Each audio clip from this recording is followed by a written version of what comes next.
Well, welcome everybody. We're glad to have you here for yet another Monday Masterclass. As you know, we take the first half hour or so and hit a certain topic. And today it's lean startup. And so we're going to go into that, and we'll start in the Blue Health, show you some material we have there. Every now and then we have a topic that we like to talk about a lot. So it's in the Blue Health. It's also in a white paper. So I'll show you where it's at, where that's at. It's even in a little video we've got. So you'll have your choice if you want to share some of this content with other people. And of course, Scott, they can always come back to the Monday Masterclass recording as well, right? That's correct. Yes, sir. So we've thought about this lean startup quite a bit. And so it might not even take 30 minutes. We might get through it faster, but it's something that, well, I'll tell you what, let's just go right to, let me start sharing my screen.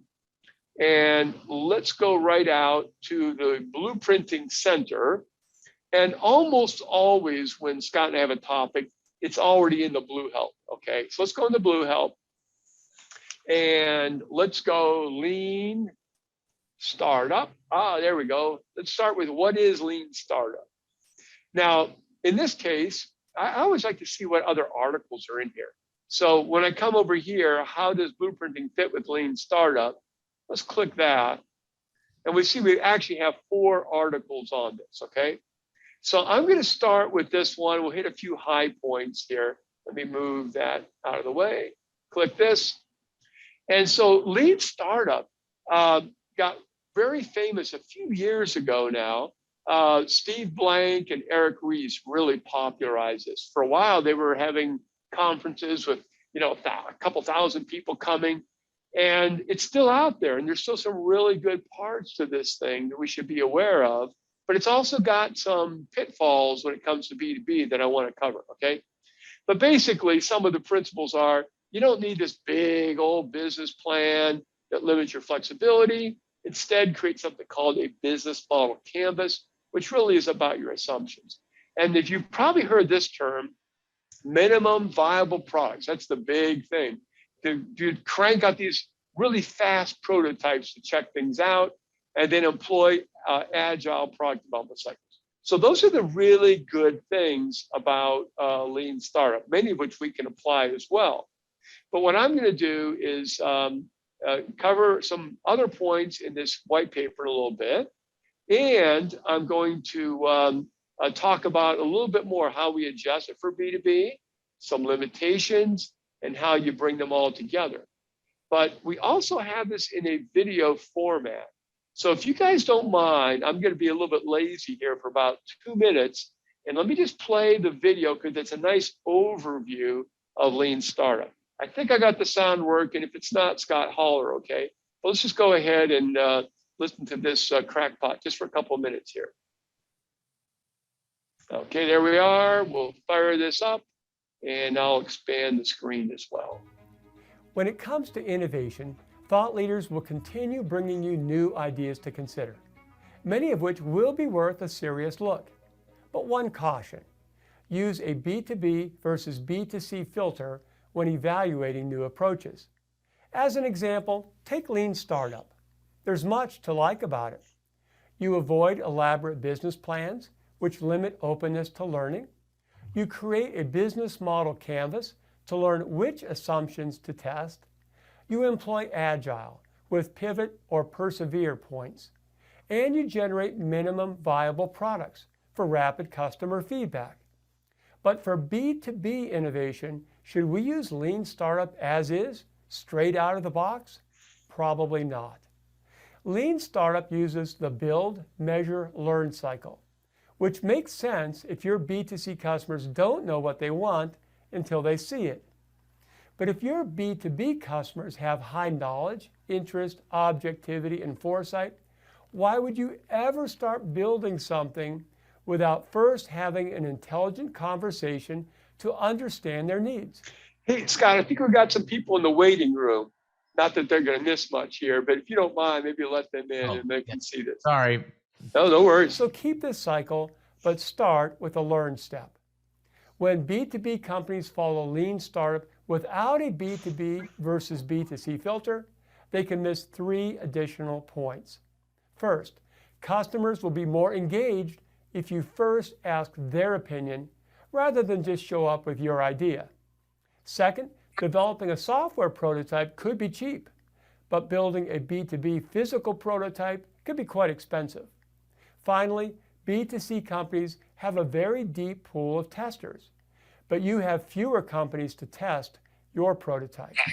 You can't afford to frustrate them by lobbing careless prototypes at them. My point isn't to avoid lean startup or anything else that comes along. Just evaluate it carefully so you don't discard your B2B advantages. Check out this white paper for more on modifying lean startup for B2B. Okay, so that is just a video. I'll show you, for those just coming in now, we went out to Blue Help and searched for lean startup, and we found 4 articles. And the first one, What is Lean Startup?, has a video at the bottom. But if you don't have access to the Blueprinting Center, I'm going to show you another place to find that video. So that was a high level. First of all, any questions at a high level on Lean Start before we dive a little bit deeper in this? So far, so good? Okay, all right then. And sorry, Yeah, please. I had to come off mute there. This is Daniel Baxter. Yeah. I just want to make sure I'm following. So is this just stepping back a minute, is this for someone to analyze a potential lean startup, or is this for someone to use the lean startup approach as a business selling to another business? It's the latter. Thank you. In fact, I'm so glad you said something, Daniel. Let me step back for some context here. So Lean Startup, especially the book by Eric Ries, was written, and it created quite a wave a number of years ago. And he was saying, hey, listen, I've got all the credentials for starting companies up because I had 3 failed companies. That's how they get their credentials, right? But he also had some good ideas. But it was consumer oriented and it was digital and so forth. But a lot of large corporations said, ooh, a lean startup. I like lean. I like to think like a startup. And so one large corporation, GE, said, you know what? We're going to train literally 35,000 people in lean startup. Now, they didn't do extensive training, but for 35,000 people, they exposed them to some of this. And then they did more intense training on a smaller group. Well, there was some good that came out of that, but as one of the GE executives in charge of aircraft engines told me, he goes, our customers aren't looking for minimum viable aircraft engines. And so there was some bad fit with B2B. And so what we're saying is you can use lean startup principles if you're a B2B company to understand and get closer to your customer and use it in your product development, but be careful for a few points here. Does that help with that context? That does. Thanks a lot. Great. Yeah, I should have started with that. Thank you. So now we've got a little idea at a high level what lean startup is. That was the first article here. Now, how do we make an adjustment for it for B2B? Let's take a look at that in the second article here. So when you read the literature on lean startup, they say build, measure, learn. So let's say you're making some software for consumer, a video game. You're going to go ahead, you're going to build a prototype, you're going to get some feedback from your customers, and then you're going to learn what you need to do, and you're going to repeat that cycle. So it's a bunch of build, measure, learn cycles. You keep getting better and better. That's the idea. Now, what we're saying is for B2B, though, wait a minute. Why would I guess what a B2B audience wants? When they have high knowledge, interest, objectivity, and foresight. Why would I not start with the learn step and go do some interviews and understand what they want, and then start the build, measure, learn process? So that's what we're recommending. It's the major deviation from the standard lean startup right out of the book, okay? So that's the adjustment. Come back here, let's look at the third one. Should we be aware of some limitations? And we touched on this in the video a little bit here, but there's several limitations when you use lean startup right out of the box. The first one is, if you're in consumer goods, you've got a really deep pool of testers.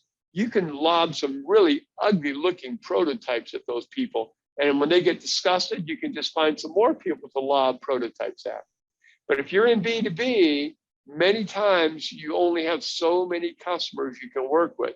And if you frustrate them with careless prototypes, you're going to be in trouble. So that's the first danger you have to be careful about.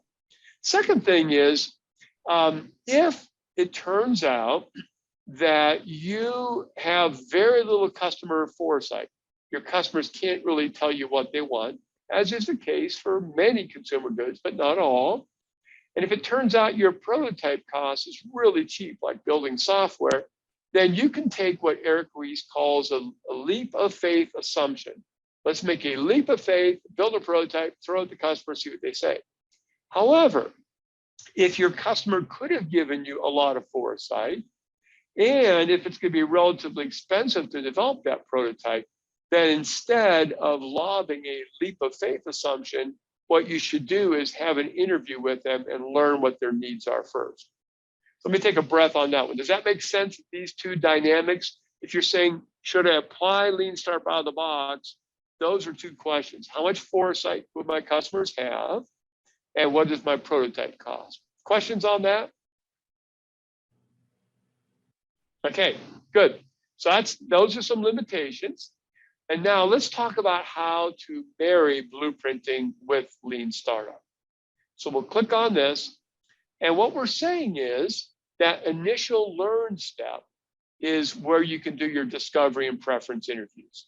Then apply Lean Startup, okay? And so this is where you're going to do your discovery interviews, stop errors of omission, do your quantitative preference interviews, and stop errors of commission. So it's not like we're saying don't do Lean Startup. We're just saying start with a learn step, because your B2B customers can tell you what they want.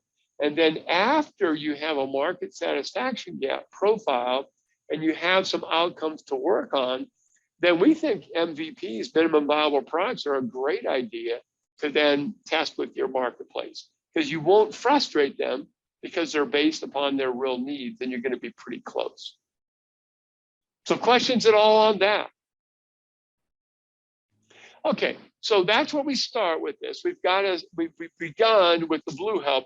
Let me just go a little bit deeper now and share a couple more things that you can go to if you would want to.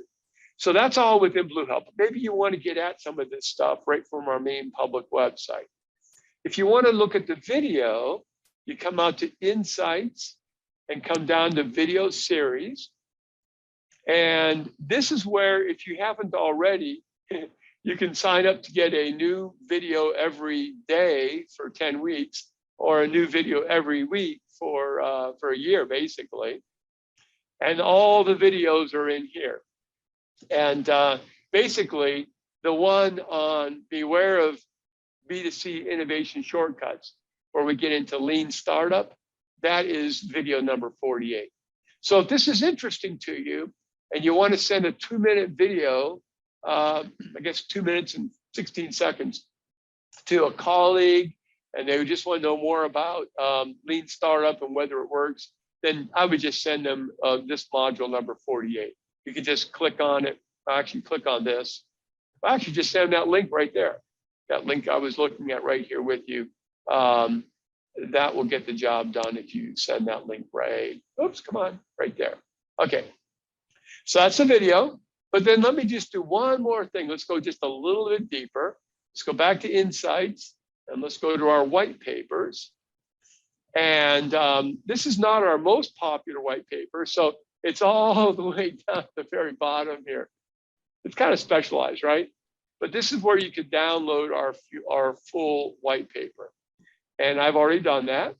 So let's go out here.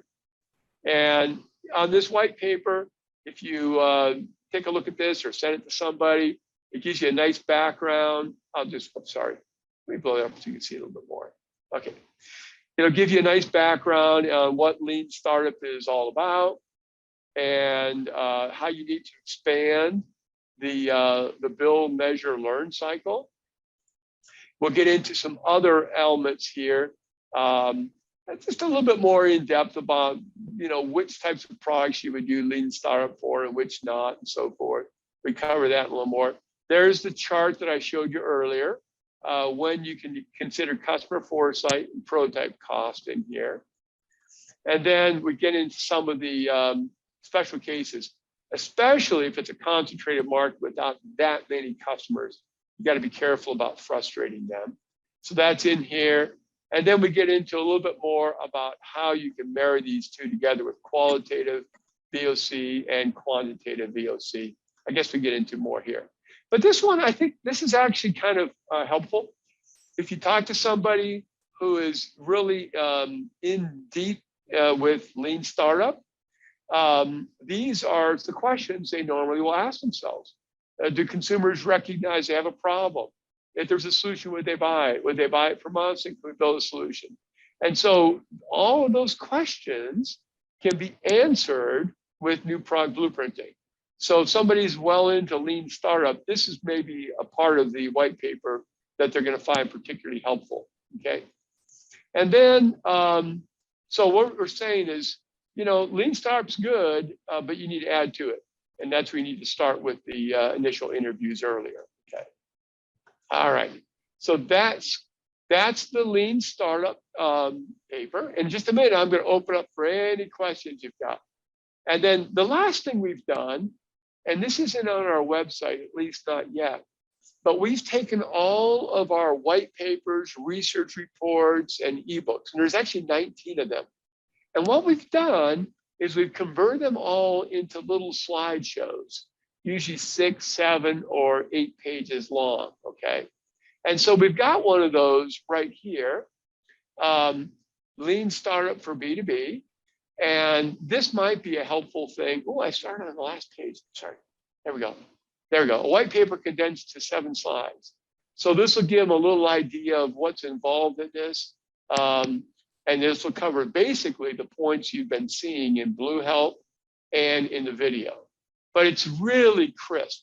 So if you need something really short to show somebody, we don't have this yet on our public website. Just drop Scott or me an email, say, give me that slideshow of this, and then people can download the full thing here. Okay, let me, I'm gonna stop sharing for a little bit here. And as I threatened, this might not take a full 30 minutes. So let me see if there's any questions on lean startup. And I may even ask you guys a question. Have any of you seen lean startup get some attention at your companies and maybe even start to be used? Anybody have any feedback for me on that?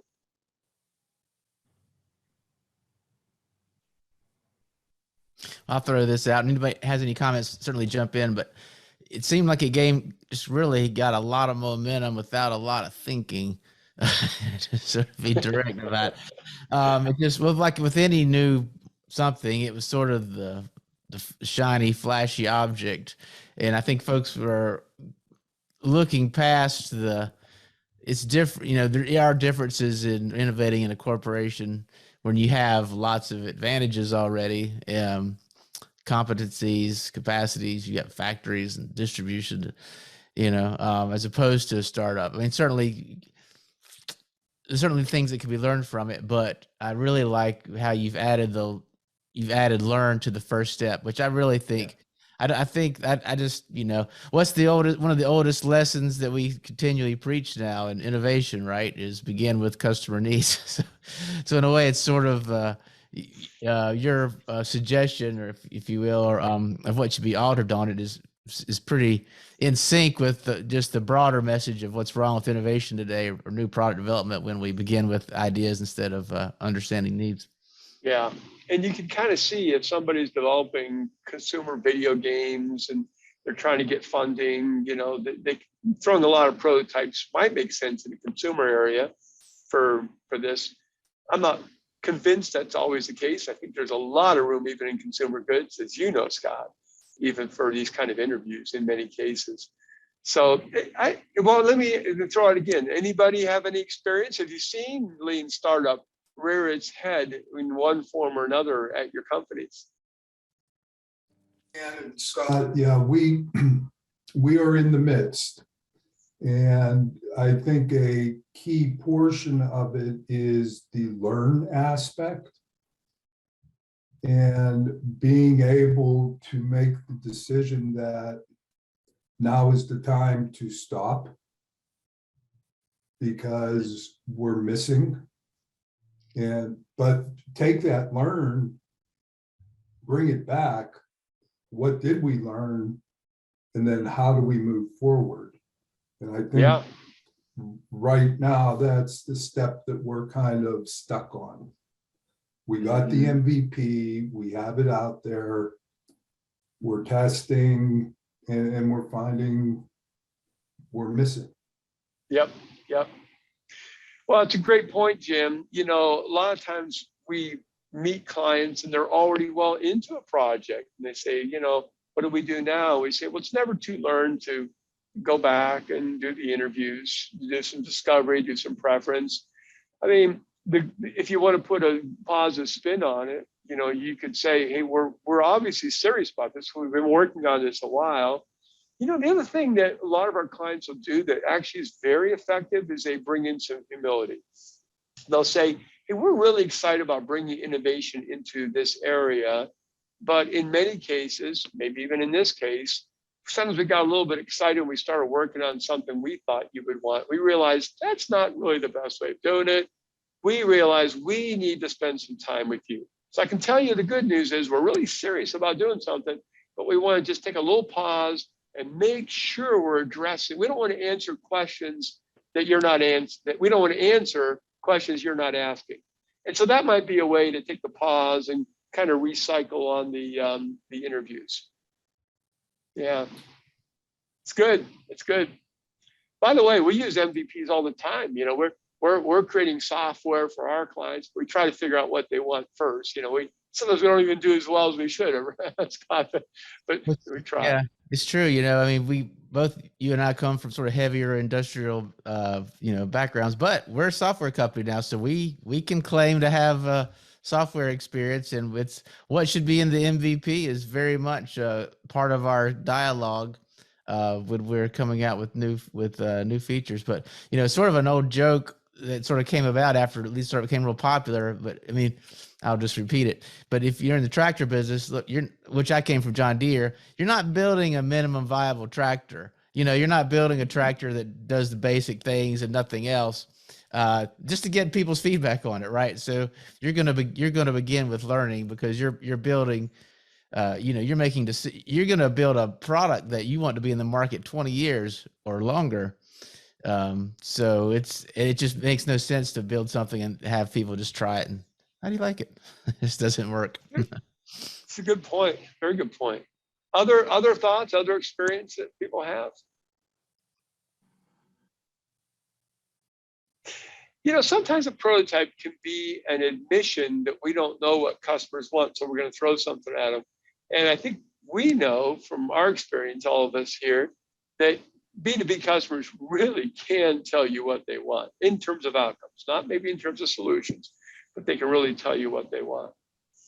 Well, I'm going to do one more thing, and then we'll do a last call on any questions and anything outside of Lean Startup too. You know, one thing we've realized is it's not enough to just say, here's blueprinting, good luck, because a lot of times these other things do come up, you know, that are very interesting, and we need to know how to address them.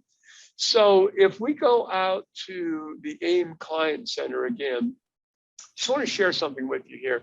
I'm going to go Blue Help here. And this first one, Blueprinting Center and Methodology. There's a lot of times where people say, how does this fit with blueprinting? So after you get through some of these basic articles here, it starts right here. How does it fit with stage and gate process? How does it fit with strategic planning? How does blueprinting fit with design thinking? How does blueprinting fit with lean startup? How does it fit with this de-risking stuff we got? How does it fit with LaunchStar? We'll probably be adding more of those, but you know, check this out because some of your colleagues may be getting into design thinking. And I think what you'll see as a theme in these, I think everything has merit. Lean startup has merit. Design thinking has a lot of merit, certainly strategic planning. And so what we try to do is if there is some limitation on that, whatever the other thing is for B2B, we try to very kindly point that out. Sometimes there's no limitation at all. And then we just try to say, well, here's how blueprinting can help with your strategic planning or whatever it may be. Okay. So I don't think you're going to see us trying to spend a lot of energy downgrading things. What we will, when we see some potential pitfalls, point those out and then try to take a positive view of, hey, here's how you can take some really clever thinking and meld that in with your blueprinting. And the next one coming up, Scott, will be StageGate, won't it?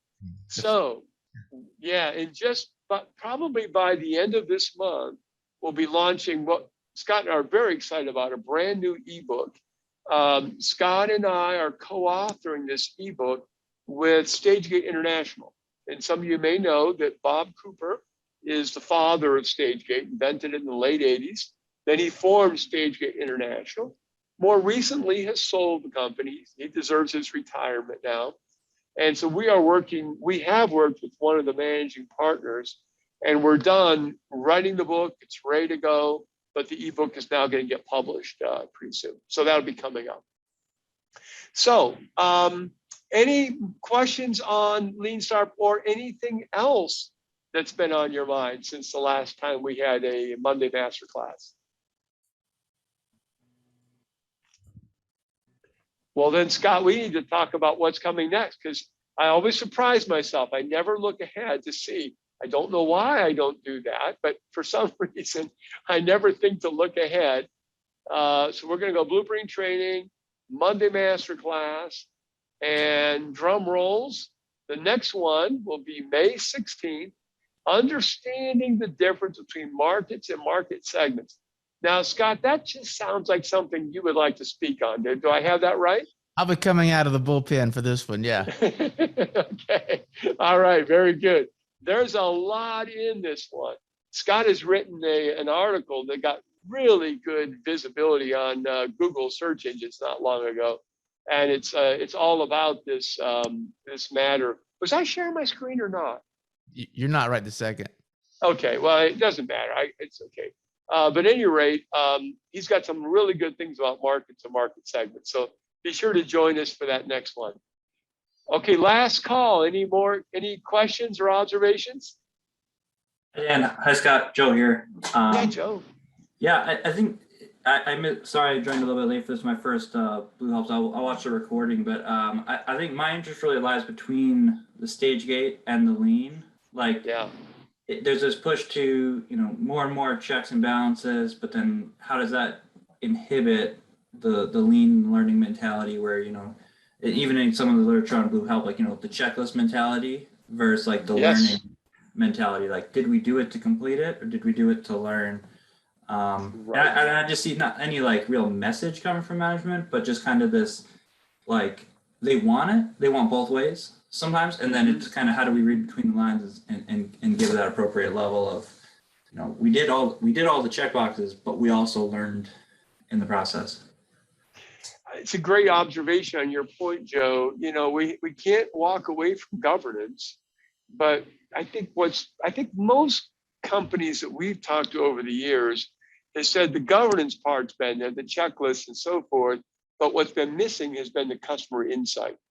And so this ebook we're putting together, it's very, very heavy on how to tie the front end into the rest of your StageGate process. But also, there's been a lot about Agile out there. And so our co-author, Colin Palumbo from StageGate International, has some really nice parts of that StageGate book on how to make your process more agile, more fast moving. So hopefully we'll still keep the governance, but we'll be flexible, more agile, and we'll have a really heavy dose of customer insight so that when we get to the development stage, there's virtually no commercial risk. It's almost all just technical risk. So all those things kind of come together in this ebook, I think. Cool. Looking forward to it. Make sure we get your copy as soon as it comes off the press, the digital press. Hey Joe, in the meantime, we've got another article on your product development process. It's become one of our more popular articles as well. I just dropped the link in the chat. I think Okay. I think it addresses a lot of what you're talking about, this balance between, the checklist mentality versus, making sure you're doing the right things. And the amount, how much rigor do you need, and how do you, obviously it's going to be not the same all the time, right? Actually, that's Mhm. one of the, but how do you know when to go fast and when to be, a little more thorough? Yeah. Anyway, so I think that article will speak to some of the things you're asking about as well. Great. Yeah, because we're currently looking at our staging gate process and how do we just incorporate some of the blueprint, or even just calling them, discovery interviews and preference interviews, and which stage they fall in. Well, certainly Well, one thing is ahead. just have it embedded to begin with, right? I mean, Mhm. obviously we have a position here. We think this is the best process for customer insight, but I think anybody anywhere would agree you need a customer insight in process embedded within your stage gate, phase gate, whatever you happen to call it. Yeah. And for you, Joe, but also for anybody on the call, in the last year, we've lined up with two different companies. It's non-exclusive. There's no financial exchange. It's not like you do this for me, you do this. But just because we felt that these two companies were the best out there. One was StageGate International. So if anybody says, why don't to talk to those guys, we can set up a call so you can have a conversation. The other one is a company called Sophion, which is the most popular company out there that does third-party software. And we've already had one of our clients take all the blueprinter data and pump it right into their third-party StageGate process. So if you guys, anybody on the call is interested in either a consultation with somebody who invented StageGate, the company, or somebody who can show you ways of integrating blueprinter on a hands-on practical way, just drop us a line and we'll set up, we'll introduce you guys to the right people. Okay. But Yeah, go ahead. Well, I was just going to say, I appreciate everything that you and Joe have been talking about. I think it's a really good point. And I think, Joe, you might be in a similar place to where I was previously when I was at Parker Hannafin and helping them kind of figure out, well, at least at our division, but tried to lead for some of the other divisions as well, to try to figure out with the existing process how blueprinting fits in. And it's quite an undertaking, really, even though the answer is quite simple. Training everyone and explaining it to where they can see that this isn't just one additional process they have to worry about, and they would never get to it because they already have these other bits to take care of.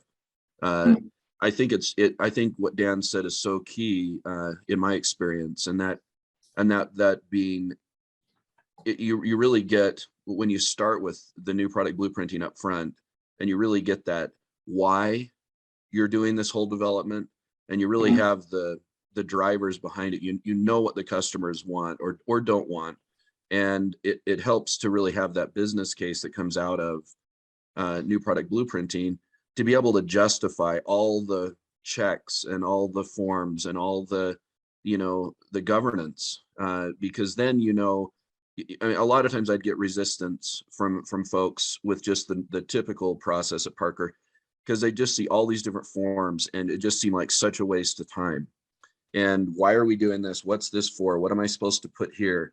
And once you have that foundation and what the customers actually want from blueprinting, first of all, they have answers to those questions usually, but also it just kind of helps you to understand either why we should be doing all these forms, or maybe some of them are irrelevant or less relevant. So I don't know. I like where you're coming from, and can definitely feel for you. But I definitely agree with Dan. I think that the process here helps to inform and reinforce, whatever stage gate process a company is using. Hopefully that wasn't too long-winded. To your point, Daniel, you have sometimes we don't want to get involved with all these documents, but you know what? You got to roll up your sleeves and get your hands dirty. What documents have we been creating that nobody's using anymore? It was, we went through QD training in 2001, and yet we've still got it embedded in this process because nobody it's like clothes in your closet, right? You put on new clothes. Technically, you should if you put in new fresh clothes, you should take something out and give it away, right? If otherwise, all these documents just build up, and many of them are for redundant purposes. You got to get your hands dirty and say, you know what, we're not doing this anymore, but we're now doing this. Exactly. What I started doing is marking some is required and some is not required. And even though that kind of was in conflict with some of the things we might have heard from corporate, we felt like we had good reason to say for our division, this is no longer required, or this one is less critical, but these 5 or 7 are really important. And this is how it ties into blueprinting. Yeah. Thanks, Scott. It's weeding out the old documents is very important. Absolutely. Otherwise, Making you're just it more wearing efficient. people out. You're just burning them out, and ultimately, it drives a lot of cynicism with the teams, because they know in their heart of hearts, well, we're doing this. We have to check all these boxes. You don't want that thinking. Right. It's a couple of things that are, Mark, I think of a process that we'd like to see. One is at the stage gate reviews, there's less talk about what's missing on a checklist and more talk about what we learned at an interview. That's one thing. But the other one, picking up on your point, Daniel, some of our clients are starting to let that blueprinter data flow into their processes, be it a homegrown process or a third party. And what that means is no double entry. And that's a big deal. If you've got a lot of teams filling in all kinds, they did the work in the front end. Now they're starting over again. They're repeating what they already learned or make up their own PowerPoints. So one of our goals is actually to streamline the workload by having everything come out of Blueprinter, out of our APIs, and just flow right into the rest of the process. So that's going to be something we're excited about as well. Along those lines, and the agile software that comes to mind, which we're using and duplicating some efforts right now, is Jira. Like just being able to put in a very software oriented, but now we're trying to use it for hardware to be quote unquote agile. If you build it, it'll become agile in some ways. But just being able to take a user need, populate it from Blueprinter, from a sticky note into, this is why the software team is going to develop it. It's just another, I think, one of the best in class softwares as I look at, other large companies utilizing it. Yeah, and even have that customer insight later. You're doing a product launch. You want to put together a website. You want some good search engine optimization. What are the keywords? Hey, let's go back and look at our discovery interviews and use the exact language that customers use. So yeah, we want to keep that customer insight all the way through the process. And right now, most people just do Blueprint and they stop. And so that's why we want to integrate it more fully. Good stuff, you guys. Any other comments or questions or thoughts? At the risk of sounding promotional, I'll throw this one out because we want to keep these more educational, but I just have to, while this topic is up, one of the big things you want to help a team to do, look, if today is Monday, if we're meeting and we've got a gate review Thursday, and this is our team, what we're probably doing? We're probably working on our PowerPoint presentations. We're like, hey, move this, fix this font, move that around, because we're going to be in front of the big bosses and we want to give a nice presentation. But one of the great things about blueprinting is that, once you've created your market case, like the slides are all created for you. It's like you literally fill in the templates, all this stuff's created. So it really saves we don't talk about this benefit that much. But it's there. It really saves the team a lot of time in preparing for their gate reviews. Because a lot of the challenge with all these checklists and stuff is it's time consuming, right? And so so I apologize. This is not as promotional as I like these match classes to be, but it's a relevant point that once the information's in there, now they can have a great presentation. It can create the PowerPoint slides for our team's gate review we've got coming up on this Thursday, and we're not going to spend so much time, working on making the slides look good, if that makes sense. Our mantra is let's do everything we can for our client team so they can do that which only they can do. Yeah. Interviewing and so forth. Great. Well, listen, thanks guys. Have a great Monday. Okay.